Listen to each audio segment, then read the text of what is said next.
श्री सच्चिदानंद सद्गुरु साईनाथ महाराज की जय। श्री सच्चिदानंद सद्गुरु भरद्वाज महाराज की जय। बुद्धं शरणं गच्छामि, धर्मं शरणं गच्छामि, संघं शरणं गच्छामि। సద్గురు శ్రీ సాయినాథుని యొక్క సన్నిధానంలో ఆచార్య ఇక్కడ భరద్వాజ మాస్టర్ యొక్క పర్యవేక్షణలో బుద్ధుని యొక్క జ్ఞాన సంపత్తిలో మనమందరం ప్రయాణం సాగించడానికి ఒక వేదికగా అందించిన భరద్వాజ మాస్టర్ గారికి కృతజ్ఞతలతో ఈరోజు బుద్ధ ధ్యాన హృదయంలోని అంశాలని 3వ సత్సంగంగా మనం వివరించుకోబోతున్నాం. మనం ఈ సత్సంగం ప్రారంభించే ముందు ఒక నిర్దిష్టమైన అవగాహన కలిగి ఉండాలి. ఏమిటి ఆ అవగాహన అంటే, మానవ జన్మకి సార్థకత ఏమిటి, ఆ సార్థకతలోని అంతరార్థం ఏమిటి, ఆ సార్థకతని ఎందుకు మనము అందుకోవాలి అనేది మనం అవగాహనతో గ్రహించాలి. ఎందుకంటే మనకు అన్నీ తెలుసు అనే భావన ఒకటి ఉంటే, ఇవంతా ఎందుకు, ఏదో పారాయణ అన్నారు, సత్సంగం వినమన్నారు, చెప్పమన్నారు, ఏదో కష్టమైతే దీనిలో కొబ్బరికాయ వేయమన్నారు, ఇది చాలు కదా మనకి ఈ జీవితానికి, ఇవన్నీ తెలుసుకుని మనం ఏం చేయగలము, మనం ఏమైనా తిరిగి ఎవరికైనా సమాధానం చెప్పగలమా, చెప్పలేము. ఒకవేళ ఇది లేక అలా చెప్పడం వల్ల మన అహంకారం వస్తుందండి అని తెలుసుకోవడం వల్ల ఎందుకు ఉపయోగము అనే భావన కొంతమందికి అయితే, మరి అటువంటి భావనలో ఉంటే సరిపోతుంది అని అనుకుంటే మహాత్ములంతా కూడా ఆధ్యాత్మికతలోని అంతరంగమైన రహస్యాలని భావాన్ని మనకి ఎందుకు అందిస్తున్నారు? ఉన్న చోటనే ఉండడమా, ఉన్న చోటు నుంచి లేచి గెంతడమా, గెంతుతూ పరిగెత్తడమా, పరిగెత్తి ఉన్నతమైన స్థానాన్ని అలంకరించడమా అనేది ఇక్కడ మనం ఆలోచించాలి. ఇక్కడ మరి దీనికి మార్గం ఏమిటి? మానవుడు మహనీయుడు కావడానికి మార్గం ఎక్కడ ఉంది, ఎవరు చెప్పారు? అది చాలా కష్టమైన పని. అది కష్టం కాదు. కష్టం అనుకుంటే కష్టం, బరువు అనుకుంటే బరువు, సులువు అనుకుంటే సులువు. మరి బరువు అనుకోనేది మనసే, సులువు అనుకోనేది మనసే. ఆ మనసుని శరీర విధానంలో పెట్టడం ఎలా అనేది అత్యంత కీలకం. అది ఎవరికి వారి స్వప్రయత్నం చేసుకుంటే తప్ప అది సాధ్యపడదు. మరి దీనికి కారణం మనసు అనుకున్నాం. ఈ మనసు నుంచి విడిపడు అంటే అండి, సాక్షిభూతిగా దర్శించు, సాక్షిభూతిగా వీక్షించు, సాక్షిభూతిగా జీవించు. ఈ జీవిత నాటకంలో నీవు ఒక పాత్ర అని భావించు.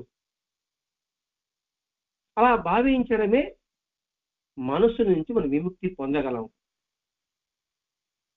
ఆ మనసుకి విముక్తి పొందిన వాడే మహాపురుషుడు. ఇది గత వారం వివరించుకున్నాం. మరి మనందరం మహాపురుషులు కావాలి, దైవాన్ సంబోధులుగా రూపుదిద్దుకోవాలి. అప్పుడే సార్థకత. గొంగళి పురుగు సీతాకోకతలకితేనే దానికి సార్థకత. గొంగళి పురుగు గొంగళ పురుగు కదా ఉంటే అందరూ అసహించుకుంటారు. మన జీవితం కూడా ఇతరులు అసహించిపోయే విధంగా ఉండకూడదు. కొంత మేరకు మనకి భరద్వాజ మహర్షి గారు ఈ సత్సంగం పారాయణ ద్వారా ఒక చక్కటి రూపకల్పనగా ఒక అద్భుతమైన పుష్పంగా మనకి తయారు చేశాడు. ఆ పుష్పం నుంచి రాలిపోవడమా, పుష్పం పిండిగా మారడమా? రాలిపోతే ఏముంది, జీవితానికి అర్థం ఉండదు. పుష్పం రావడమే చాలా కష్టం. కాబట్టి ఆ పుష్పం అంటిపెట్టుకొని ఉండాలి. అంటిపెట్టుకొని ఉంటే గురువు బోధనే అంటిపెట్టుకొని ఉండాలి, గురువును కాదు. గురువు యొక్క బోధన అంటిపెట్టుకోవాలి.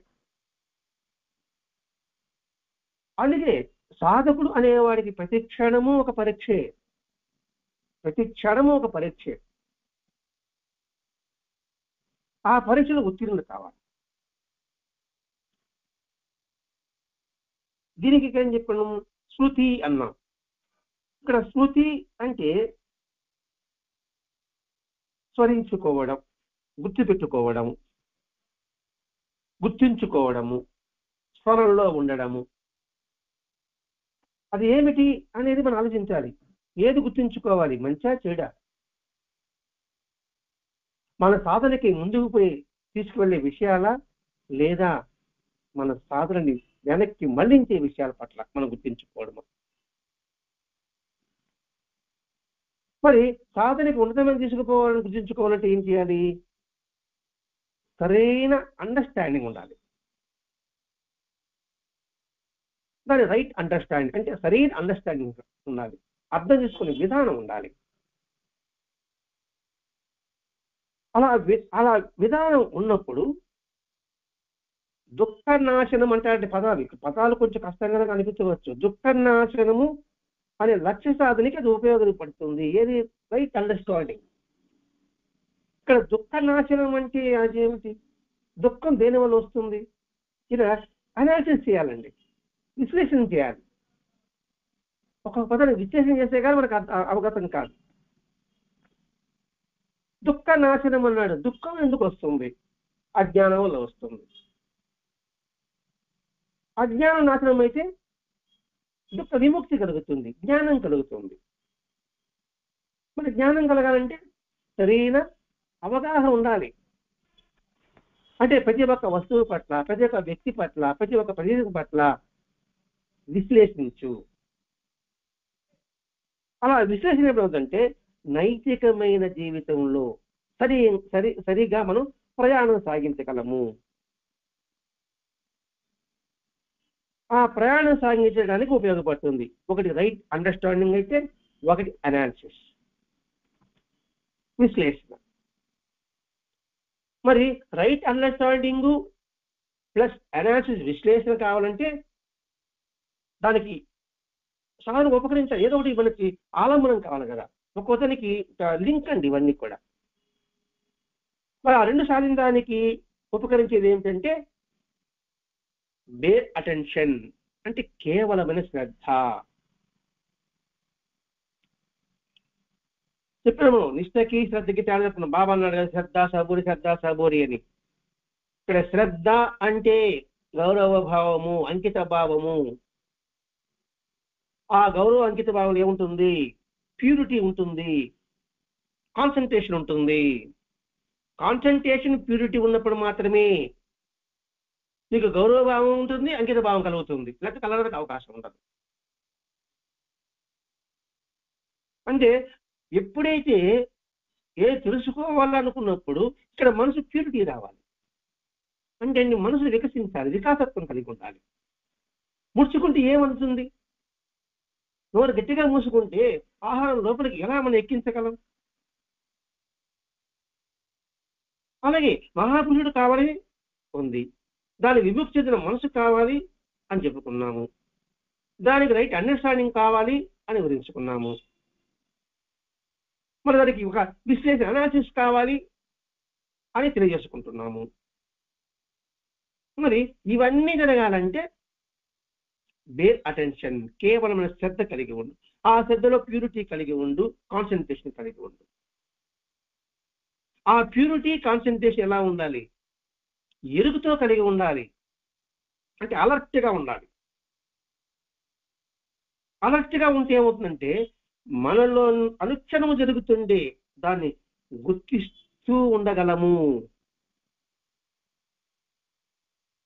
మన మనసులో కలిగే ప్రతి భావాలను కూడా అనుక్షణం జరుగుతుంటుంది, దాన్ని గుర్తిస్తూ ఉండగలము.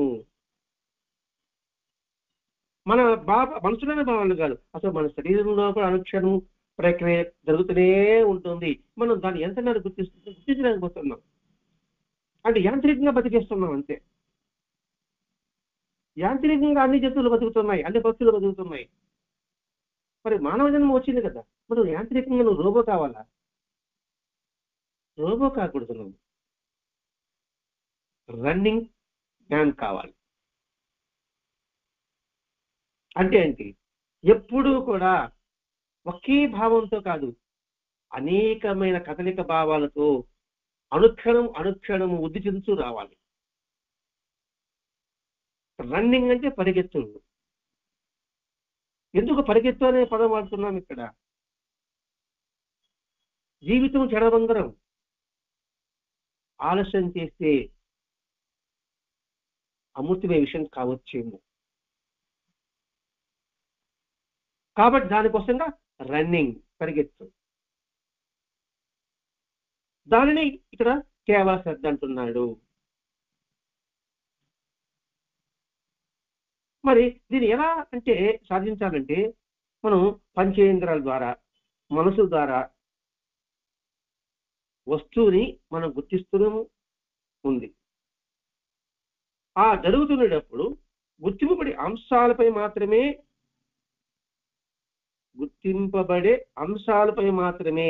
చూడండి, గుర్తింపబడే అంశాలపై మాత్రమే లగ్నమైన దానినే కేవల గుర్తింపు అంటున్నాము. పంచేంద్రియాల ద్వారా, అంటే స్పర్శ కావచ్చు, చూడడం కావచ్చు, వాసన కావచ్చు, వినడం కావచ్చు, రుచి కావచ్చు, ఇవన్నీ ద్వారా మనసు ద్వారా కూడా వస్తు గ్రహణం జరుగుతున్నది. అంటే వస్తువు చూస్తున్నాం, వ్యక్తిని చూస్తున్నాం, గ్రహిస్తున్నాం. ఇది రుచి తీయగా ఉంది, పుల్లగా ఉంది, పచ్చగా, ఇది బాగుంది, కన్ను బాగుంది, ఇది వినడం బాగుంది అన్నప్పుడు, ఆ జరుగుతున్నప్పుడు గుర్తింపబడే అంశాలు మాత్రమే లగ్నమైందా మనసు. అంటే మనం ఒక పండు తింటున్నాం, రుచిని ఆస్వాదిస్తున్నాం, ఏది నోటి నాలుక ద్వారా అన్నప్పుడు ఆ పండు, దాని యొక్క రుచి, దాని పట్ల ఆ అనుభూతిని ఎప్పుడైతే గుర్తిస్తూ ఉన్నప్పుడు మాత్రమే, అంటే గమనిస్తూ ఉన్న మాత్రమే, అంటే అనుభూతి చెందుతున్నప్పుడు మాత్రమే అది గుర్తింపులో ఉన్నట్టు. అలా గుర్తిస్తూ ఉన్నప్పుడు మనసు, శరీరము, మాట ఇవేమి ఉండవు, ఎప్పుడు ఆ గుర్తింపులోనే ఉంటావు. అంటే ఏంటి? ఇష్టము అయిష్టము వంటివి చేయకుండా ఆ వస్తువు యొక్క మంచి చెడులను పట్టించుకో. అప్రియం కానీ మరి ఇతర విషయాల గురించి కానీ తలంపు లేకుండా ఆ ఒక గుర్తింపు మాత్రమే పనిచేస్తూ ఉంటుంది. అదే కేవల గుర్తింపు. ఆ గుర్తింపునే అనుభూతిగా మనం చెప్పుకుంటాం. ఇక్కడ గుర్తింపు అనే పదం వాడినండి. నిత్యము అనుభూతి చెందినప్పుడు చుట్టుపక్కల పరిసరాలు కానీ, వ్యక్తులు కానీ, అది ఏ రంగులో ఉందా, ఆ రంగులో ఉందా, ఆ వస్తువు, వ్యక్తి, దాని పట్ల మనకి ఏ ఆలోచన ఉండదు. నిరంతరము ఆ ఒక వ్యక్తిని చూస్తారనుకోండి, కొంచెం తాజా చెందుతూ ఉంటాం అంతే. దానిని కేవలం గుర్తింపు అనే పదం వాడదండి. అంటే ఇక్కడ గుర్తింపు అనే మనం అనుభూతిగా మనం వచ్చుకుందాం, అనుభూతిగా భావించుకుందాం. అటువంటి మానసిక ప్రతిక్రియలు జరిగినట్లయితే వాటిని కొట్టివేయడం కానీ, కొనసాగించడం కానీ చేయకుండా కేవలం శ్రద్ధకు గురి చేయడం,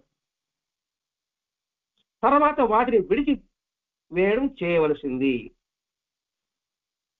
ఇటువంటి మానసిక ప్రతిక్రియ జరిగినట్లయితే, మానసిక ప్రతిక్రియలు అంటే చెప్పమే, అనుభూతి చెందుతూ ఉన్నప్పుడు వాటిని కొట్టివేయడం, కొనసాగించడం, అంటే తీసిపారేయడం, అందులో లయం కావడం లేకుండా కేవలం శ్రద్ధగా దాని అనుభూతి మీదనే దృష్టి ఉండడం. ఆ తర్వాత దాన్ని పట్టించుకోకుండా ఉండడం. ఎట్లా చెప్పాలంటే, ఒక వ్యక్తిలో మనం మాట్లాడుకుంటున్నాం అనుకోండి, ఆ వ్యక్తి ఒక జనసమూహంలో ఉంటున్నాం, ఒక వస్తువును చూస్తున్నాం, దృశ్యాలు చూస్తుంటున్నాం, అన్ని చూస్తుంటున్నాం. అన్ని చూస్తూ ఉంటప్పుడు కూడా మన శ్రద్ధ అంతా ఏముంటుందంటే ఈ చూసే ప్రక్రియ అంతా కూడా ఒక బొమ్మలాట, తోలు బొమ్మలాట అనే భావనతో ఉంటూ ఆ ప్రవేశం వచ్చేసిన తర్వాత దానినే గుర్తుపెట్టుకుంటూ ఉండడం అనేది విడిచిపెట్టు.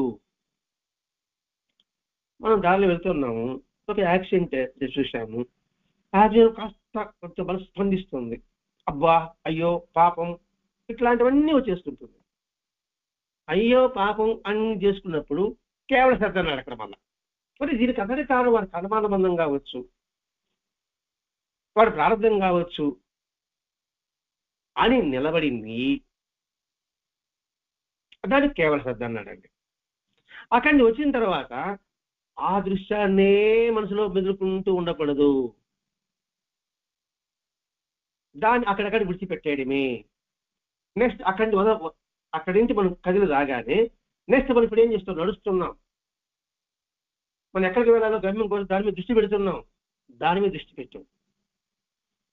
అర్థమైన భావిస్తున్నాం, కొద్ది రోజుగా పరిచేసుకుందామండి. ఎందుకంటే ఇవన్నీ మాస్టర్ గారు మనకి ఎందుకు అందిస్తున్నారంటే మనం చేసే పారాయణ, సత్సంగము, పూజ, వ్రతాలు, ప్రదక్షిణలు ఇవన్నీ కూడా ఏ భావంతో చేయాలనే విషయం గుర్తు తెచ్చుకున్నాడండి. కేవల శ్రద్ధ పదం వాడుతున్నాడండి ఇక్కడ, నేను అటెన్షన్ లో చెప్తున్నాడండి. ఒక తండ్రి వాళ్ళ పాపకి రోజు గుడికి వెళ్ళుమా అని చెప్పాడు. ఆ పాప 2 రోజుల గుడికి, ఏంటనే గుడికి ఆడిపోతే వాళ్ళు ఏదో పిచ్చాకుడు మనం మాట్లాడుతున్నాడు, అదంతా నాకు డిస్టర్బెన్స్ గా ఉంది, నన్ను ఎందుకు గుడికి పోమంటారు, దాని ఇక్కడ హ్యాపీగా ఇంట్లో కూర్చొని నేను ధ్యానం చేసుకుంటాను కదా, పూజ చేసుకుంటాను కదా, పారాయణ చేసుకుంటాను కదా అన్నప్పుడు వాళ్ళ నాన్నగారు చెప్పాడు, అవునా అలాగమ్మా, సరే అమ్మా రేపేంచి ఒక్కరోజు వెళ్ళమ్మా, చేతిలో ప్రమిదిస్తాను, దీపం వెలిగిస్తాను, ఆ ప్రమిది నూనె పోసిస్తాను, ఆ దీపాన్ని అర్చనలో పెట్టుకొని ఒక 3 ప్రదక్షిణ చేసిరామా, ఆ తర్వాత ఎప్పుడు ఇంక పొమ్మని చెప్పని అంటాడు. సరే ఇంకా నాన్న కోరిక అని చెప్పేసి 2 చేతుల్లో ఒక ప్రమిద, చిన్న ప్రమిద, అందులో కొద్దిగా నూనె, దీపం వెలిగించాడు. వెలిగిస్తుంటే చుట్టూ తిరగాలి, గాలి చేతులు కలగకూడదు, ప్రదక్షిణ చేయాలి. అలా 3 ప్రదక్షిణ చేసిన తర్వాత చేసేసాను నాన్నగారు అని, అమ్మ అక్కడ ఏదో మాట్లాడుతున్నారు, పాట కట్టే జరుగుతుంది, అవేమీ నాకు వినపడలేదు. ఏమి, ఎందుకని నా శ్రద్ధ అంతా కూడా ఆ దీపం ఆరిపోతుందేమో, నూనె ఒలిగిపోతుందేమో, దీపం జారిపోతుందేమో అనే దాని మీద దృష్టి ఉంది. అందువల్ల అదేవి వినపడలేదు. ఆ తర్వాత అక్కడి నుంచి వచ్చేసిన తర్వాత నాకు చుట్టుపక్కల పరిసరాల జ్ఞాపకం కూడా లేదు. ఇది కేవలం శ్రద్ధా సాధనలో కృషి నిర్దిష్టంగా ఉంటుంది. లేకపోతే ఏమిటంటే ఆ పేరే నిరర్ధకం అవుతుంది. నేను శ్రద్ధగా ఉన్నాను అంటాను, శ్రద్ధగా పారాయణ చేస్తాను అంటాను, శ్రద్ధగా ప్రదర్శన చేస్తాను అంటానండి. మన శ్రద్ధగా ప్రదర్శన చేస్తున్నప్పుడు అక్కడ దృశ్యాలు నీ మనసును తుడిచివేసి అక్కడ వచ్చిన తర్వాత కూడా ఆ భావాలు నీ హృదయంలో మెదులుతూ ఉన్నప్పుడు అది శ్రద్ధలవుతుంది అనే విషయాన్ని ఇక్కడ మనం గమనించమంటున్నాడు మాస్టర్ గారు ఇక్కడ. అంటే బుద్ధుడి ద్వారా చెప్పిన ద్వారానే మనకి మాస్టర్ గారు దీన్ని అందిస్తున్నాడు ఇక్కడ. ఈ సాధన వస్తువును ప్రథమంగా గుర్తించే ఆరంభ దశను గమనిస్తూ ఉంటుంది. ఆరంభ దశ అంటే వస్తువు దృశ్యం స్టార్టింగ్ అప్పుడు గుర్తిస్తూ ఉంటుంది, ఓహో మనం ఈ పనికి వెళ్తున్నాము అనే భావన ఉంటుంది. కానీ నిత్యానుభవంలో ఆ క్రియ చాలా స్వల్పకాలంలో జరిగిపోతుంది. మన నిత్యానుభవంలో అది ఏదైనా పని అనుకుందామని, అది వంట చేయడమా, లేదా పంట కోయడమా, లేదా నాట్యమా, లేదా సంగీతమా, లేకపోతే ఒక ఆట, లేకపోతే పాట, ఇవన్నీ కూడా ప్రారంభంలో కొంచెం హుషారుగా ఉండటం అనిపిస్తుందండి. ఆ ఫీలింగ్ కొంతకాలమే ఉంటుంది, కొన్ని క్షణాలే ఉంటుంది. అప్పుడేముందంటే అసంపూర్ణంగా నేర్చుకుంటాం, లోపభూయిష్టంగా ఉంటుంది. ఆ పై విషగ్రహణం మాత్రమే మనకు జరుగుతుంది. అర్థం కావాలంటే మనం ఒక ఉపన్యాసానికి వెళ్ళాం, ఒక చాగట కోటేశ్వర ఉపన్యాసం అనుకుందాం. వెళ్ళగానే మనం ఉపన్యాసం వెళ్తున్నాము, ఇది ప్రారంభ దశ. వెళ్ళి కూర్చుంటేనే మనం ఉపన్యాసం వినాలి అని అనుకుంటూ ఉంటాం. ఆ ఉన్న క్షణం కూడా చాలా స్వల్పకాలం, ఒక్క క్షణం మాత్రమే ఉంటుంది. అది ప్రారంభం చేసే ముందు వరకు ఉండొచ్చు, ప్రారంభం అయిన తర్వాత ఎట్లా ఉంటుందంటే దాని మీద శ్రద్ధ ఉండదు. ఆయనకి పూలదండ వేశారు, గులాబీ దండ వేశారు, కుర్చీ వేశారు, లైటింగ్ వేశారు, ఇక్కడ చుట్టూ చూడడం, లైటింగ్ ఎలా ఉంది, ఎంత జనం వచ్చారు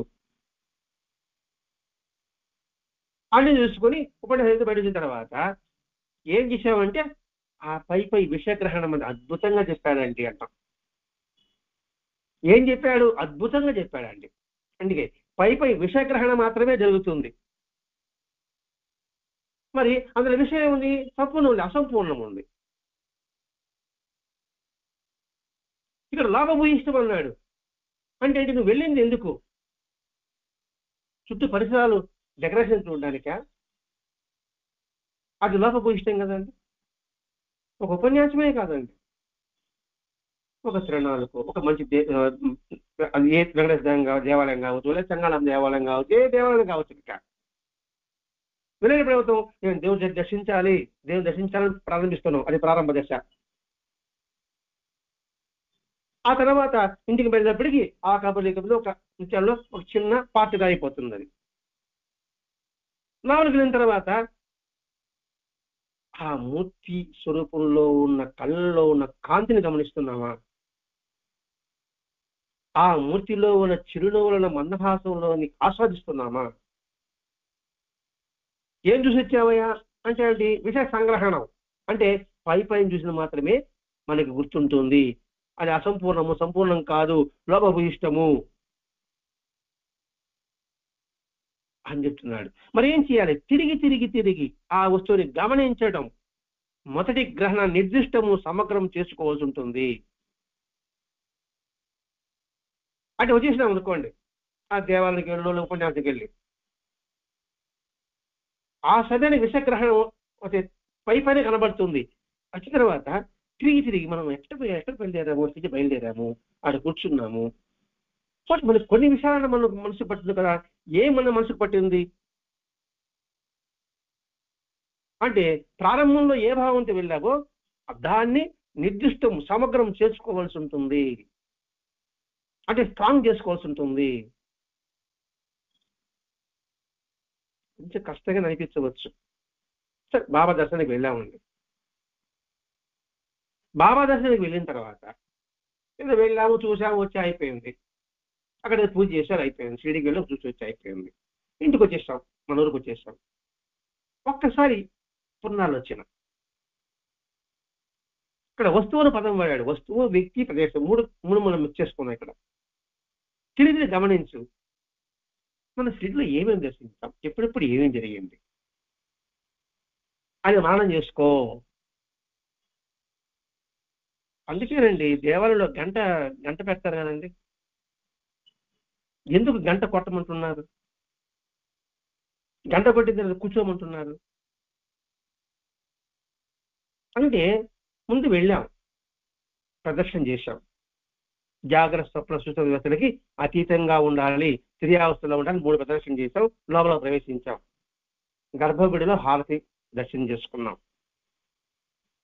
3 స్థితికి అతీతమైన స్థితి పొందాం. ఆ పొందిన దాన్ని కనీసం కొన్ని క్షణాలు ఆ భావన ఉండాలనుకోవడంతో గంట కొట్టదే ఆ టంగ్ మొదటి శబ్దం ఆ తరంగాలని కూర్చొని అలాగే దాన్ని అనుభూతి చెందాలి. అనుభూ దేవాలయాన్ని కాసేపు కూర్చొని రమ్మని చెప్పడం. నేనే కూర్చుంటా, ఆడ గంట కొడతాను, ఆడ కూర్చుని నేను పరిగిస్తూ వస్తుంటా. మరి అక్కడ నిర్దిష్టం ఎలా ఉంటుంది? నేను శ్రద్ధగా గుడికి వెళ్ళాను, శ్రద్ధగా దండం పెట్టాను అంటున్నాను, ఆ పేరే నిరర్ధకం అయిపోతుంది అక్కడ. ఇప్పుడు బాబా కూడా నమస్కారం తోసుకుంటా ఉంటే రేపు ఒక నమస్కారం దాంట్లో శ్రద్ధగా పెట్టా అన్నాడు. మరి మన మన మన శ్రద్ధ ఎలా ఉంటుంది? నేను 4 సార్లు దర్శనం చేసుకొచ్చేసా, 4 సార్లు దర్శనం చేసుకోవచ్చా? మనుషులు తోసుకొని పోయి 4 సార్లు దర్శనం చేసుకొచ్చా, అది భాష్యం, అది లోపభూయిష్టమా సంపూర్ణమా? 4 సార్లు పోయి ఇచ్చాను, ఆ విషయగ్రహం మాత్రమే ఉంది. ఆలోచించాను అనుకోని ఇంకా వాళ్ళు తోసుకొని పోయి నమస్కారం పెట్టుకొని ఏం సాధించా, ఏం పుణ్యం అని ఆలోచించు.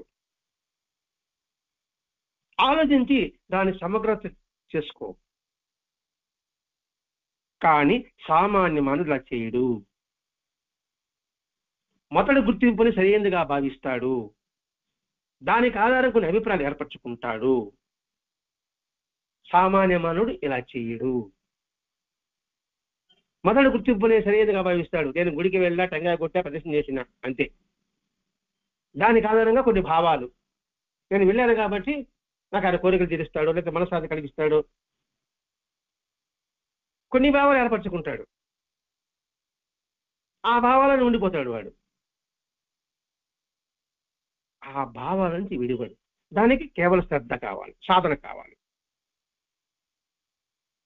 ఇక్కడ కేవలం శ్రద్ధ అంటే మనం ఏమనుకున్నాం అంటే బేర్ అటెన్షన్. ఆ అటెన్షన్ లో స్వచ్ఛత ఉండాలనుకుంటున్నాం, కాన్సన్ట్రేషన్ ఉండాలనుకుంటున్నాం, లివ్ ఇన్ ప్రజెంట్ లో ఉండాలనుకుంటున్నాం. ఒకదానికి అనుసంధానం చేసుకుంటూ రావాలండి. ఇప్పుడు మనం చెప్పేది 2 పేరాలైనా కావచ్చు కాక, కానీ ఈ 2 పేరాలను అంతరార్థం మనకి మాస్టర్ గారు ఎందుకు అందిస్తున్నారు? మనం చేసే పూజ యాంత్రికం కాకూడదు, సజీవం కావాలి.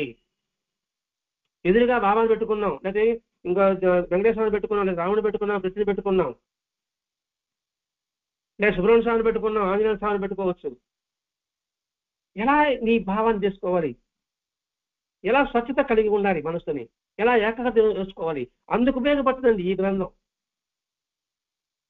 లేకపోతే ఎందుకు చెప్పడమే విషయ గ్రహణ మాత్రమే ఉంటుంది, విషయాన్ని తెలుసుకోవడం మాత్రమే ఉంటుంది, విషయాన్ని గ్రహించడం మాత్రం ఉండదు.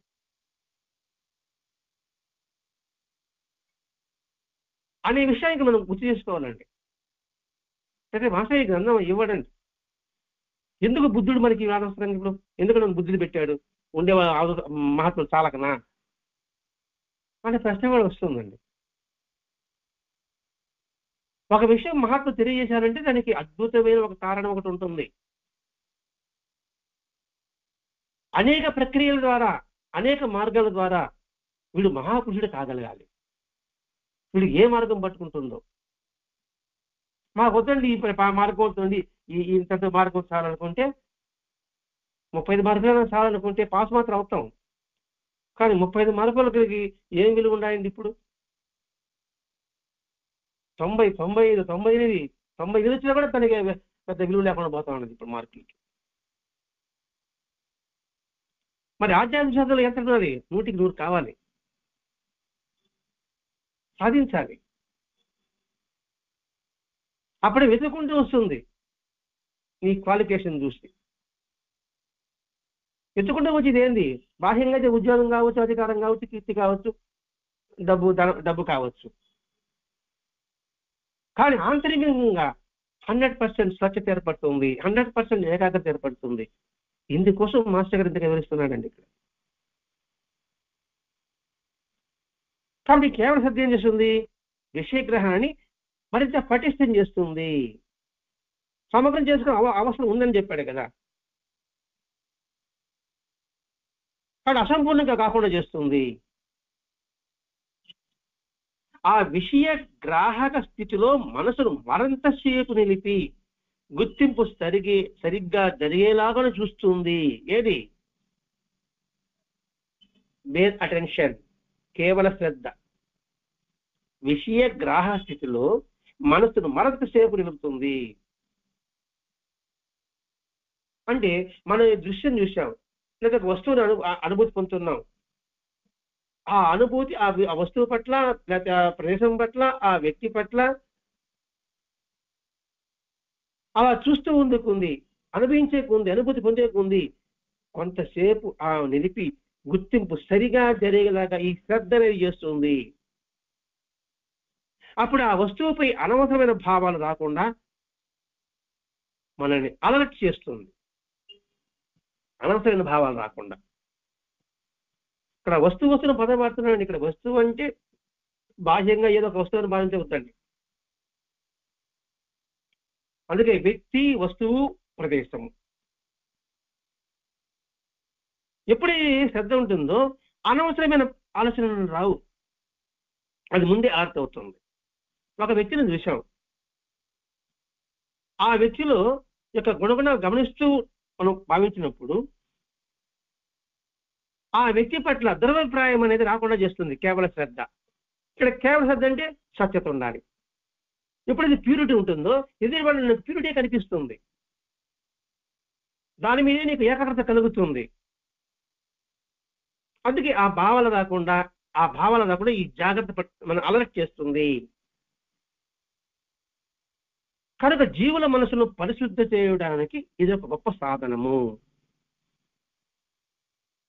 జీవుల మనసులని పరిశుద్ధం చేయడానికి ఇది గొప్ప సాధనము. ఇక్కడ జీవులనే పదం వాడాడండి. ఇక్కడ మనుషుల పదం కూడా వాడలేదు. జీవుల మనసులను పరిశుద్ధం చేయడానికి ఇది గొప్ప సాధనము. జంతువులే కావచ్చు, చెట్టు కావచ్చు, పక్షులు కావచ్చు, మనుషులు కావచ్చు. వీటిని అన్నాళ్ళగటి మీద ఎప్పుడైతే హృదయపూర్వకంగా స్వచ్ఛత కలిగి ఉంటావో అప్పుడు అది పరిశుద్ధం అవుతుంది. 2 మొక్కలు నాటండి. ఒక మొక్క పట్ల అత్యంత శ్రద్ధ కలిగి ఉండండి, ఒక మొక్క పట్ల నిర్లక్ష్యం కలిగి ఉండండి. భావాలే. స్వచ్ఛమైన భావంతో ప్రత్యేక శ్రద్ధ కలిగిన ఆ మొక్క యొక్క ఎదుగుదల చూడండి. నిర్లక్ష్యంగా ఉన్న నీళ్లు పోయడం అనుకోండి, నీళ్లు ఒక మొక్కకి శ్రద్ధగా పాతి తీసి నీళ్లు పోయి చూడండి. ఒక మొక్క తీసి నీళ్ళు దాన్ని ఇచ్చిన ఏదో తూతు మంత్రంగా నీళ్లు పోయండి దానికి. దాని యొక్క ఫలితం చూడండి, దీని యొక్క ఫలితం చూడండి. దాని యొక్క ప్రకంపన చూడండి, దీని యొక్క ప్రకంపన చూడండి. స్వచ్ఛమైన మనసుతో చేసిన మొక్కకి అభివృద్ధి చాలా ఉత్తమమైన ఫలితాలు ఇస్తుంది. ఈ సైన్స్ చెప్పిందేనండి. అంటే ఏంటి? నువ్వు స్వచ్ఛత ఉన్నప్పుడు ఆ జీవి, ఆ చెట్టు కావచ్చు, పుట్ట కావచ్చు, ఏదైనా కావచ్చు, కాక జంతువు కూడా కావచ్చు, పరిశుద్ధం అవుతుంది. దానిలో ప్యూరిటీ ఏర్పడుతుంది. అలా చేయడానికే కేవల శ్రద్ధ ఒక గొప్ప సాధనము. అంటే తద్వారా ఏమవుతుంది? ఇక్కడ చూడండి, ఇక్కడ మహాపురుషులు అవుతారండి. మన మనసులో భావాలను సర్దిద్దడం కోసంగా బాబాయ్ శ్రద్ధ చెప్పాడు, శ్రద్ధగానే ఉన్నాయి కదా అనుకుంటూనే ఉన్నాను నా బుడిగాడు. ఇక్కడ చూడండి, కేవలం శ్రద్ధ గురించి ఎంతగా ఇక్కడ మాస్టర్ గారు మనకి మొదటి ధ్యాన హృదయం ద్వారా అందిస్తున్నారని ఆలోచించాలండి. ఇక్కడ ఇలా ఆలోచిస్తూ గమనిస్తూ తిరిగి ఇప్పుడు మనం విన్నాం, ఇప్పుడు సత్సంగం చెప్పాను. మనం తిరిగి ఖాళీ సమయంలో చెప్పిన సత్సంగంలో తిరిగితే గమనించు అని చెప్పాడు. తిరిగితే గమనిస్తూ ఉన్నప్పుడు అందులో విషయాన్ని మనం గ్రహించిన దాన్ని స్ట్రాంగ్ చేసుకోవడానికి అవకాశం ఉంటుంది. అందుకే శ్రవణ మన నిధిధ్యాసలను ఎందుకు చెప్పాడండి? శ్రవణ మన నిధిధ్యాసలను ఎందుకు చెప్పాడు? ప్రతి ఒక్కదానికి అనుసంధానం చేసుకుంటూ రావాలండి. ఇది కాస్త మనసుకి ఏందబ్బా ఇది గజిబిజిగా ఉందే, ఏదో వినాలి కాబట్టి వింటున్నాం, చెప్పాలిగా చెప్తున్నాము అనే భావంలో నుంచి మనం విడిపడాలి. ఎంత శ్రద్ధగా మాస్టర్ గారి గ్రంథాన్ని నుంచి ఉంటాడు. ఈ గ్రంథంలోని విషయాన్ని మనకు అందించడానికి బుద్ధుడు ఎంతగా కృషి చేస్తుంటాడు, ఎంతగా సాధన చేస్తుంటాడు. అది ఇక్కడ ఆరంభతను గుర్తించాలని చెప్పడం అండి. అప్పుడే ఈ సత్సంగ యొక్క ప్రయోజనం నెరవేరుతుంది. ఇక్కడ వస్తువు యొక్క తత్వాన్ని ఏ మనోభావాలకు అమ్మకుండా యథార్థంగా గుర్తించడమే కేవల శ్రద్ధ. చూడండి, వస్తువు యొక్క తత్వాన్ని ఏ మనోభావాలు మనకు కమ్మకుండా యథార్థంగా గుర్తించడమే కేవల శ్రద్ధ. ఇక్కడ అందులో వస్తువు కాదండి, ఇక్కడ సకల ప్రాణులని మనం గమనించుకుంటూ రావాలి. చూచావు, దాని అసలు తత్వం ఏమిటి? సింపుల్గా చెప్పుకుంటామంటే మనం చూసే ప్రతి వస్తువులో కూడా భగవతత్వం ఇమడబడి ఉంది. అంటే ఇంక వేరే భావాలు, వాడి యొక్క రూపం కానీ, వాడి యొక్క ఒడ్డు కానీ, పొడుగు కానీ, మన గుణగుణాలు కానీ, ఇవేవి మనకు అమ్మకూడదు, మనం ఆవహించకూడదు. అతనిలో ఉన్న దైవత్వాన్ని గుర్తించు. అంటే ఏమిటి? ఆత్మతత్వాన్ని గుర్తించు. బాబా కుక్కకి ఆకలి ఉంది, తన ఆడడానికి నూరు లేకపోవచ్చు, దానికి ప్రాణం ఉంది అని బాబా ఒక మాట పడ్డాడు. అక్కడ బాబా ఏం చేశాడు? ఆ కుక్క రూపము, నల్ల కుక్క, ఎర్ర కుక్క, గజ్జి కుక్క, పిచ్చి కుక్క అని చూడలేదండి. యథార్థంగా ఉండి శాశ్వతమైనది ఆత్మ, దాన్ని గుర్తిస్తూ ఉన్నాడు.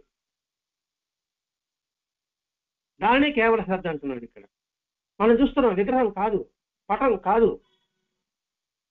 మన మీద అనుగ్రహంతో వచ్చిన స్వరూపం. మీరు ఎవరైనా చూడండి, అది ఏ మహాత్ముని పెట్టుకుంటాడా, ఏ భగవంతుని పెట్టుకుంటాడా, మీ ఇష్టం. స్వస్వరూపాన్ని గుర్తించు. దానికి వెండి కిరీటం పెట్టిందా, బంగారు కిరీటం పెట్టారా, అసలు ఏం అలంకరణ చేశారు, ఏం బట్టలు ధరించారు, ముత్యాల చీర పెట్టారా, లేదా బంగారు చీర పెట్టారా, అది కనబడకూడదు. దాని వెనక ఉన్న దివ్యత్వాన్ని గుర్తించు. ఇది అనుకున్న తేలిక మాత్రం కాదు.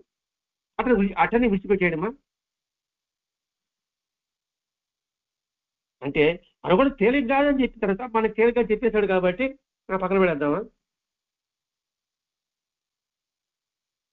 ఏదైనా ప్రయత్నం చేస్తే కదా.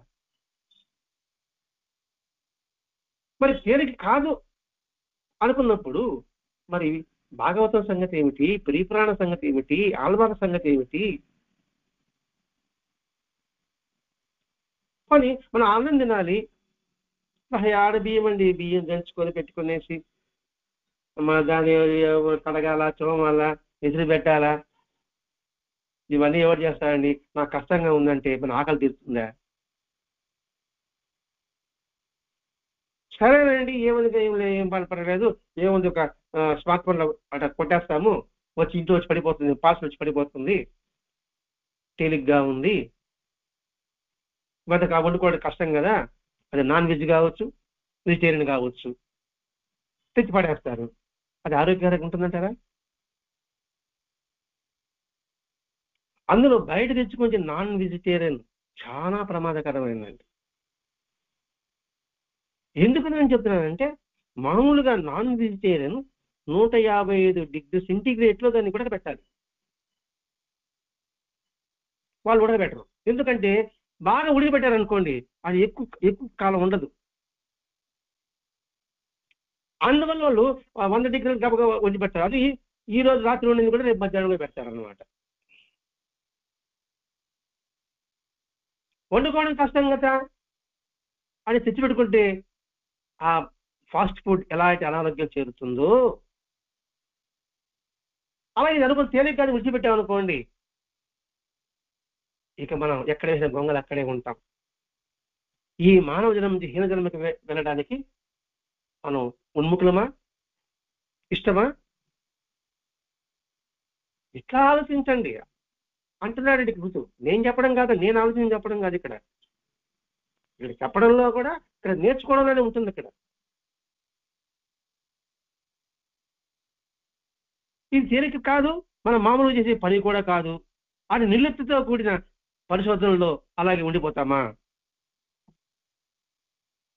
సామాన్యంగా మానవుడు వస్తువుల యొక్క తత్వంపై శ్రద్ధ చూపడు. వస్తువుల యొక్క అంత ఎందుకండి, బజార్లో వెళ్తున్నాము, నాణ్యతను ఎవరు చూస్తున్నారు చెప్పండి? అసలు ఎక్కడ ఆఫర్ అంటే అది కొంటున్నాం, అది నాణ్యత ఉందా లేదా అని ఆలోచించడం.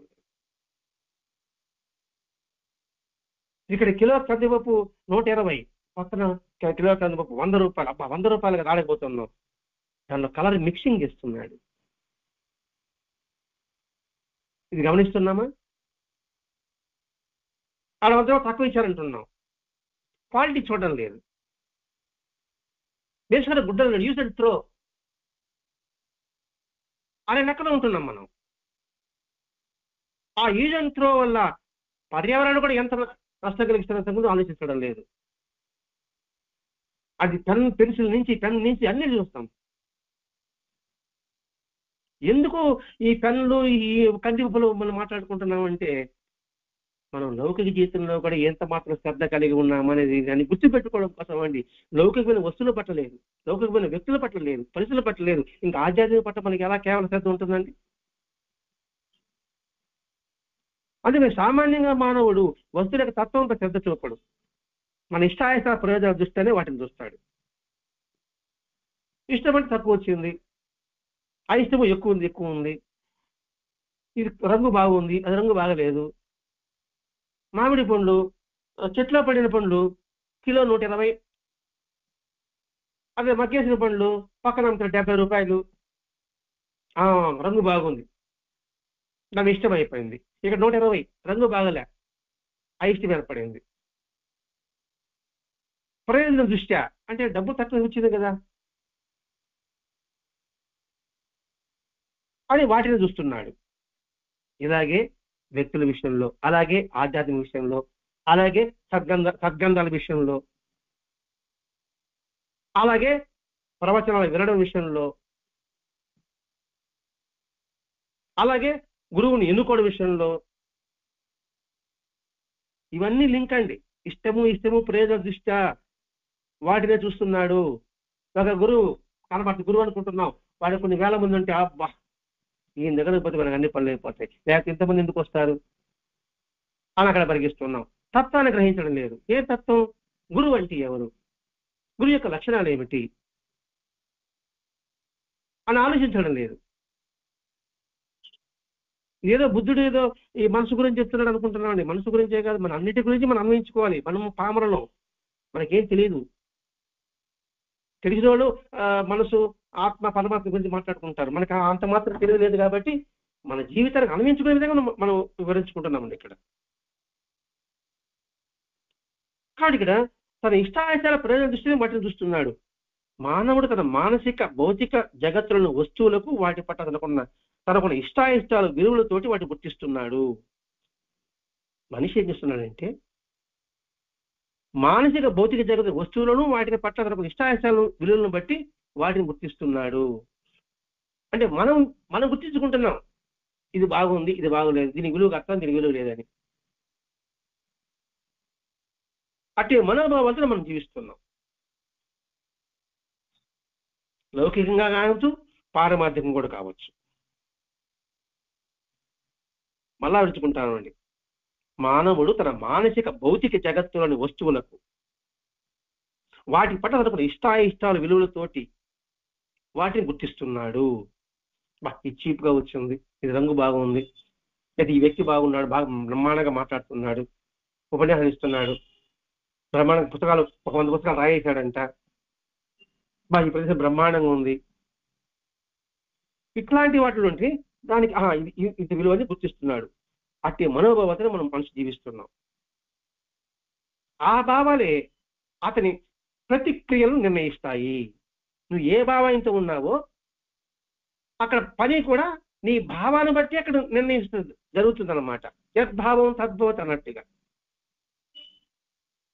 కాబట్టి ఇటువంటి మనోభావాలు లేని కేవలం శ్రద్ధ సాధన సామాన్య మానవునికి వినూత్న లోకంలోకి బాటలాగా తోస్తుంది. ఇది చివరిదండి. ఇటువంటి మనోభావాలు లేని కేవలం శ్రద్ధా సాధన సామాన్యమానని కూడా వినూత్నమైన, నూతనం కూడా కాదు, వినూత్నమైన లోకంలోకి ఒక బాటలాగా అది కనిపిస్తుంది. అంటే ఎటువంటి భావాలు కలిగి ఉండాలి? వస్తువు యొక్క తత్వం పట్ల దృష్టి పెట్టు, వ్యక్తి యొక్క తత్వం పైన దృష్టి పెట్టు, అలాగే ప్రదేశం యొక్క తత్వం పైన దృష్టి పెట్టు. పై మెరుగులు మోసపోకు.